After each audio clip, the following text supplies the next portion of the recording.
Hey, what's up, everybody? If you're enjoying the video, please hit that subscribe button and give a thumbs up. And don't forget to ring that notification bell so you don't miss out on any future videos. It really helps support the channel and allows me to keep creating content for you guys. My name is Minji. 3 years ago, I thought I had everything I could ever want. A loving husband, Joon-ho, who supported my career as a senior marketing executive. A beautiful new home in an upscale Seoul neighborhood. And most importantly, the respect of my husband's family, especially his mother, who had welcomed me with open arms. Or so I thought. I still remember that Sunday dinner at my husband's family home. The smell of kimchi jjigae filled the air as I proudly announced my promotion. Everyone seemed genuinely happy for me, especially Joon-ho's father, who raised his glass in a toast. To Minji, your hard work has paid off. We're all so proud. I noticed Joon-ho's mother's smile didn't quite reach her eyes, but I dismissed it. She had always been somewhat reserved, and I'd grown accustomed to her quiet nature. As we were leaving, she pulled me aside, her fingers digging into my arm with surprising strength.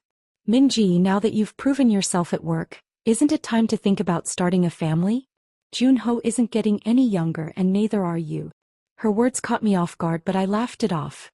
We're not in a rush, mother. Besides, my career is just taking off. Career, she repeated as if the word tasted bitter. A woman's true career is her family. She released my arm and smiled that same empty smile. Just something to think about. On the drive home, an uneasy feeling settled in my stomach. Something had shifted, though I couldn't quite place what it was. Your mother seemed different tonight, I said to Joon-ho. He kept his eyes on the road. Different how? I don't know. When I mentioned my promotion, she seemed disappointed. Joon-ho sighed. You're imagining things, Minji. Mother has always supported your career. She's just tired. Grandfather's health has been declining. I nodded, trying to convince myself he was right. But as the weeks passed, I couldn't shake the feeling that something was terribly wrong. What had started as a dream, a successful career and a loving family, was slowly morphing into something else entirely. The first real sign came a month later. I arrived home late after finalizing a major campaign, exhausted but exhilarated. The apartment was dark except for the soft glow of a table lamp in the living room. Joon-ho sat in silence, his face unreadable. Is everything okay? I asked, setting down my bag. Mother called, he said flatly. Grandfather's getting worse. She thinks we should consider moving in with them. My heart sank. Their family home was an hour away from the city, from my office. Joon-ho, you know that's not possible with my job. It's just temporary, he insisted. Until grandfather improves. We both know your grandfather's condition is chronic, I said carefully. This could be months, years. Joon-ho's expression hardened. So your job is more important than my family? The accusation stung. That's not fair. I'm just saying we need to think this through. The argument ended with a compromise. We would spend weekends at his parents' home. It seemed reasonable at the time. But weekends soon became Friday evenings through Monday mornings. Then my mother-in-law began calling with emergencies midweek. Each time Joon-ho would insist we go, and each time I'd arrive to find the emergency mysteriously resolved. Oh, father is feeling much better now, she would say with a smile that never reached her eyes. But since you're here, Minji, would you mind helping me prepare dinner? The men are discussing business. These business discussions always excluded me, despite my corporate experience. Instead, I found myself relegated to the kitchen, where my mother-in-law would subtly criticize everything from my cooking to my choice of clothing. That skirt is awfully short for a married woman, she'd comment. Or, Joon-ho must be so lonely eating takeout every night because you're working late. 6 months into this arrangement, I was called into my boss's office. Minji, your performance has been slipping, he said bluntly. Late arrivals, early departures, distracted during meetings. This isn't like you. I tried to explain the family situation, but the words sounded hollow even to my own ears. As I left his office, my phone buzzed with a text from Joon-ho. Mother says father had a fall. Coming home now to pick you up. That night, I found my father-in-law comfortably watching television without a scratch on him. A fall. I questioned my mother-in-law in the kitchen. Oh, he recovered quickly, she said, not meeting my eyes. But it's good you came. I was just telling Joon-ho that with your work schedule, you two will never have children. The comment hit like a slap. Our family planning is between Joon-ho and me, I said, trying to keep my voice steady. Family comes first, Minji, she replied, her voice honey-sweet but her eyes cold. Always. Later that night, Joon-ho was distant. When I reached for him, he turned away. Mother thinks your job is causing too much stress, he said. She says it's affecting our marriage. And what do you think? I asked, my heart pounding. He was silent for a long moment. I think she might be right. The next day, I discovered my birth control pills missing from my toiletry bag. When I confronted my mother-in-law, she feigned innocence. Perhaps you forgot them at home, she suggested. A Freudian slip, maybe? Your body telling you what your mind refuses to acknowledge. I drove back to our apartment in a panic, only to find Joon-ho's cousin Seo-yeon sitting in our living room. Min-ji, she exclaimed, looking startled. I thought you were at the family home. I forgot something, I said, eyeing her suspiciously. What are you doing here? She hesitated. Just picking up some documents for Aunt. For grandfather's care. But as she hurried out, I noticed a manila folder on the coffee table. My performance reviews from work, which I kept in my home office. That night I confronted Joon-ho. Why would your mother need my work evaluations? He looked genuinely confused. What are you talking about? Seo-yeon was in our apartment today, taking my private work documents. Joon-ho's face changed. Minji, you're being paranoid. Seo-yeon came to drop off some family photos. Mother thought you might want them for the living room. That's not what she told me, I insisted. You're under a lot of stress, he said, his voice softening to a patronizing tone I'd never heard before. Maybe mother is right. Maybe it's time to consider stepping back from work. As the weeks passed, my position at work became increasingly precarious. Somehow my mother-in-law always needed me for emergencies, when important meetings were scheduled. Client emails went unanswered because my laptop mysteriously malfunctioned while at the family home. Then came the day I overheard a conversation between my mother-in-law and her sister. It's going according to plan, my mother-in-law was saying. Minji's position at work is weakening. Soon she'll have no choice but to quit. And then, her sister asked. Then she'll finally fulfill her duty as Joon-ho's wife. A baby will secure the family line, and she'll be too busy with motherhood to think about returning to work. My blood ran cold. All this time I'd thought I was imagining things, but my mother-in-law had been systematically undermining my career. The final blow came on a rainy Tuesday afternoon. I'd been fighting to keep my job, working doubly hard to make up for the constant interruptions. My boss had given me one last chance. Lead the presentation for our biggest potential client. I'd prepared for weeks, staying up late after Joon-ho had fallen asleep, hiding my preparation from my mother-in-law during our weekend visits. The presentation was scheduled for 2 p.m.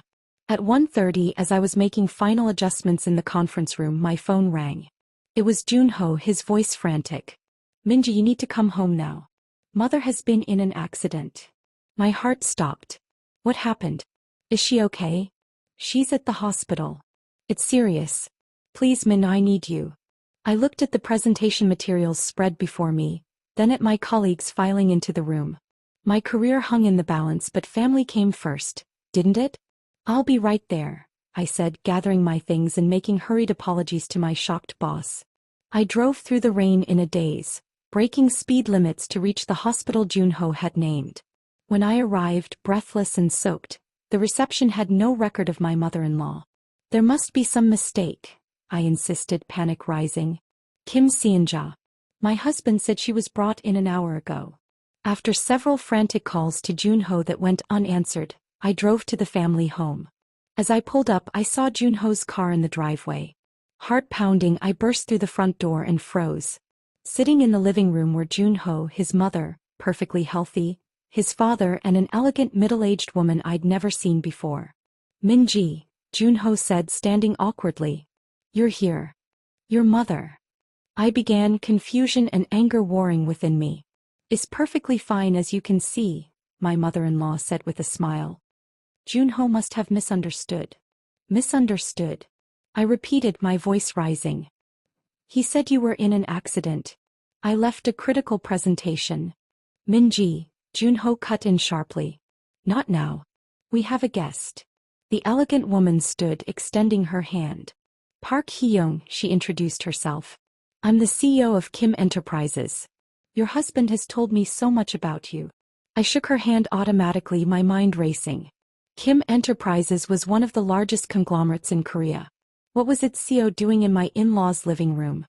Hee-young and I were just discussing a potential position for you, my mother-in-law said smoothly.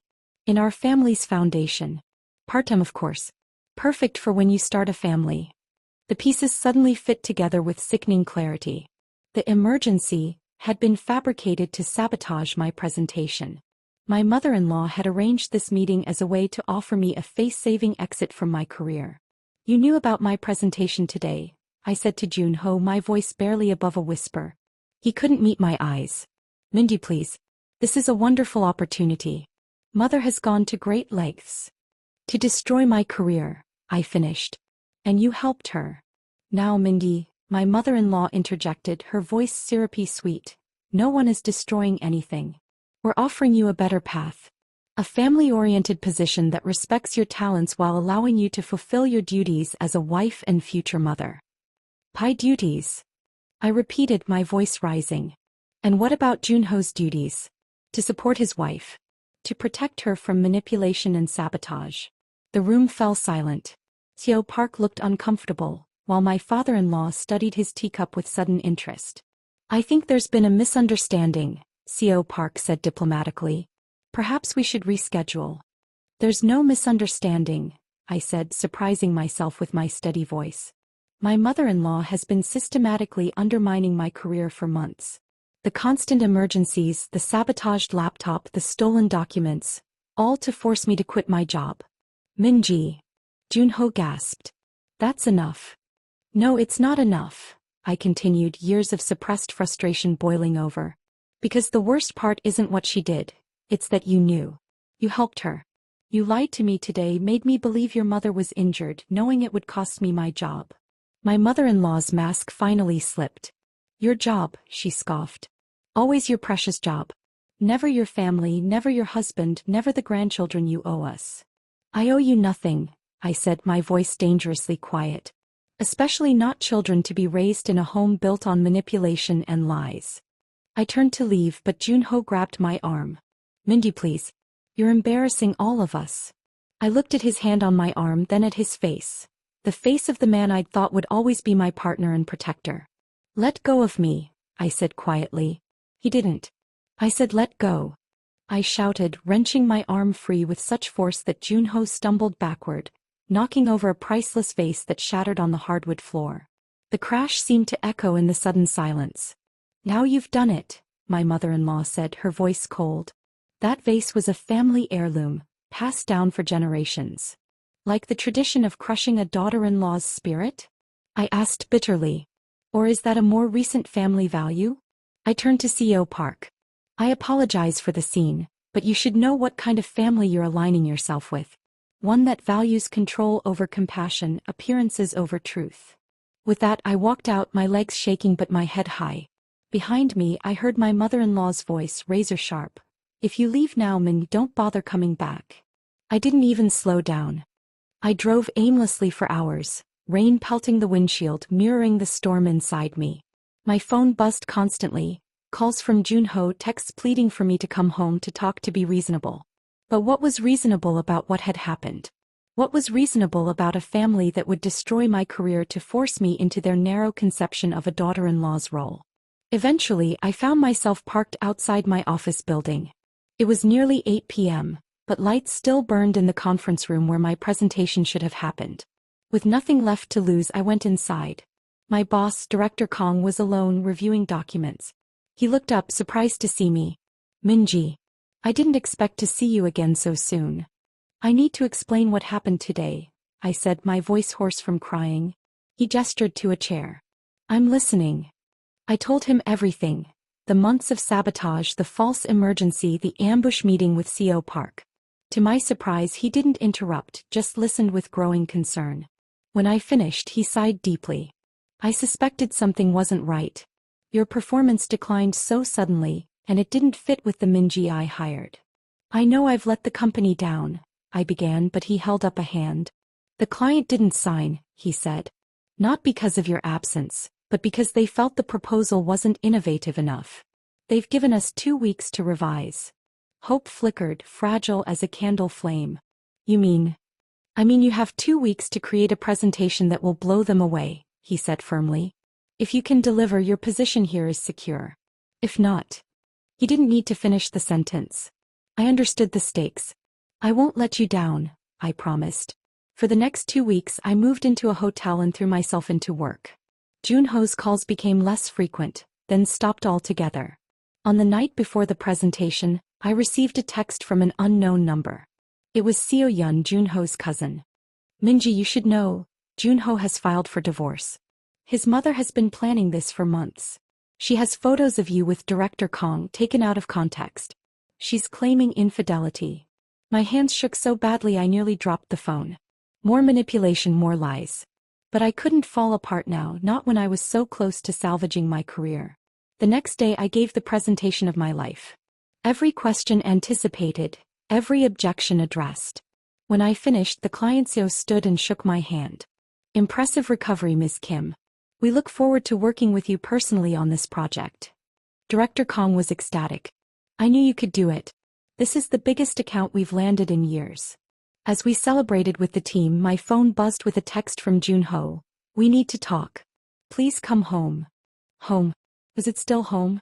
After gathering my courage, I returned to our apartment that evening. Joon-ho was waiting, looking haggard and apologetic. Mindy, he began, I'm so sorry. I was wrong. Mother was wrong. I've told her we won't be manipulated anymore. Relief washed over me. You spoke to her? I did more than that, he said. I told her we're moving. I've accepted a position in Busan. We can start fresh, away from her influence. Busan. A beautiful city but far from Seoul. Far from the client I'd just secured, from the career I'd fought so hard to save. What about my job? I asked quietly. Joon-ho looked genuinely puzzled. Your job? Minji, you can find another job in Busan. This is our chance to repair our marriage, to truly be partners. I stared at him, the realization dawning slowly. You still don't understand. This isn't about location. It's about respect. You never respected my career, my choices. You were willing to lie to me, to destroy something I worked years to build. I made a mistake, he admitted. But I'm trying to fix it now. By asking me to give up the job I just saved? By making decisions about our future without consulting me? That's not fixing anything, Joon-ho. That's just another form of control. He reached for my hand, but I stepped back. Mindy, please. I love you. We can work through this. For a moment I wavered. I did love him, the man I thought he was. But that man would never have conspired against me, would never have put his mother's wishes above my well-being. I received a text from Seo-yeon, I said. About the divorce papers. About the photos your mother has been collecting. Joon-ho's face drained of color. She wasn't supposed to tell you that. The last piece fell into place. So it's true, I whispered. The Busan offer isn't about starting fresh. It's about getting me away from my support system, from my newly secured position. If I refused, you'd use the fake evidence of infidelity against me. Minji, it's not like that. Then what is it like, Joon-ho? Explain it to me. He couldn't. His silence was the final betrayal. I want a divorce, I said, my voice steady despite the tears streaming down my face. But on my terms, not yours or your mother's. I walked to the door, then turned back one last time. You know what the saddest part is? I would have supported you if you'd wanted to move to Busan. I would have found a way to make it work. For us as partners. But you never gave me that chance. You and your mother decided my life for me, as if I were a child incapable of making my own choices. I left him standing there, returned to my hotel and cried myself to sleep. The next morning I woke to dozens of missed calls. Not from Joon-ho but from Director Kong, colleagues, even the client. With shaking hands I called Director Kong back. Minji, where are you? He demanded. Have you seen the news? What news? Kim Enterprises. CEO Park has withdrawn from all negotiations with us. She claims our company engaged in unethical practices. We're being blacklisted across the industry. My mother-in-law. Had to be. Her revenge for my defiance, for embarrassing her in front of CEO Park. I'm coming in, I said, already getting dressed. We'll fight this. There's more, Director Kong said heavily. The board has decided someone needs to take responsibility. I fought for you, Minnie, but I'm sorry. They've terminated your position. The world seemed to tilt on its axis. In the span of 2 weeks, I'd lost my husband, my home, and now my career. My mother-in-law had won after all. 3 months later, I sat in a small cafe in Jeju Island, far from Seoul and its painful memories. The divorce had been finalized, messier than I'd anticipated, but finally over. I'd used my savings to rent a tiny apartment and was just beginning to think about my future. My phone buzzed with an email notification. Opening it, I froze. Dear Ms. Kim, following our conversation last month, I am pleased to offer you the position of Marketing Director at Park Global Enterprises. As discussed, this position will be based in our New York office. The email was from CEO Park herself. I remembered our brief conversation after a chance meeting at this very cafe a few weeks ago.